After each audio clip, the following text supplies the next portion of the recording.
Halo sahabat Nusantara, kembali lagi bersama saya di channel Cakrawala Nusantara Official. Presiden Joko Widodo mengaku sedih karena selama 4,5 tahun dirinya jadi presiden, 4,5 tahun pula dirinya dihina-hina, dijelek-jelekan, dan dihujat-hujat. Jika selama 4,5 tahun ini dirinya diam, tidak menjawab, sabar, maka menurut Presiden, sekarang dirinya mau menjawab. Presiden Jokowi menjelaskan, ada sejumlah isu yang dituduhkan kepadanya, mulai dari dirinya disebut PKI, antek asing, anti ulama, hingga kriminalisasi ulama. Dalam dinamika politik Indonesia, Presiden Joko Widodo seringkali menjadi pusat perhatian, baik sebagai tokoh yang dipuji maupun yang dikritik. Sebagai kepala negara, Jokowi dianggap sebagai sosok yang bertanggung jawab atas berbagai permasalahan yang dihadapi bangsa ini. Namun, di balik tanggung jawab tersebut, ada ketidakadilan yang seringkali dirasakan, di mana Jokowi seolah-olah menjadi kambing hitam, meskipun masalah yang muncul bukan sepenuhnya berada di bawah kendalinya. Ngapa Jokowi yang disalahkan? Ketika kita berbicara tentang ketidakpuasan publik terhadap pemerintah, seringkali persepsi masyarakat tertuju langsung kepada presiden. Sebagai pemimpin eksekutif, Jokowi berada di garis depan dan dianggap sebagai representasi seluruh lembaga negara. Ketika ada keputusan yang tidak populer, seperti revisi undang-undang atau kebijakan tertentu, protes dan kritik langsung mengarah kepada Jokowi. Meskipun yang mengambil keputusan tersebut mungkin adalah lembaga lain seperti DPR atau Mahkamah Konstitusi. Ini mencerminkan pemahaman yang kurang mendalam dari masyarakat mengenai pemisahan kekuasaan dalam sistem pemerintahan. Dalam teori trias politika, kekuasaan negara dibagi menjadi 3 cabang yang independen: eksekutif, legislatif, dan yudikatif. Masing-masing memiliki fungsi dan tanggung jawab masing-masing. Namun, dalam praktiknya, batas-batas ini sering kali kabur di mata publik. Presiden sebagai kepala eksekutif seringkali dilihat sebagai figur tunggal yang bertanggung jawab atas semua keputusan politik dan hukum, meskipun kenyataannya jauh lebih kompleks. Peran oposisi dan kepentingan politik. Dalam sistem demokrasi, oposisi memiliki peran penting sebagai pengawas dan penyeimbang kekuasaan pemerintah yang berkuasa.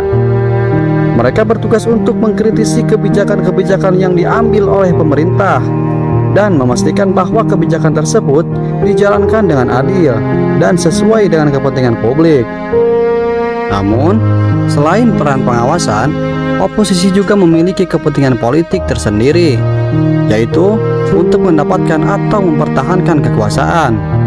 Karena itu, oposisi seringkali menggunakan berbagai isu politik untuk menekan pemerintah atau mempengaruhi opini publik demi kepentingan politik mereka sendiri.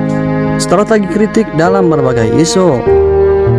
Salah satu strategi yang sering digunakan oleh oposisi adalah dengan mengambil isu-isu sensitif atau kontroversial yang dihadapi oleh pemerintah dan menggunakannya sebagai alat untuk menyerang presiden atau kabinet yang berkuasa.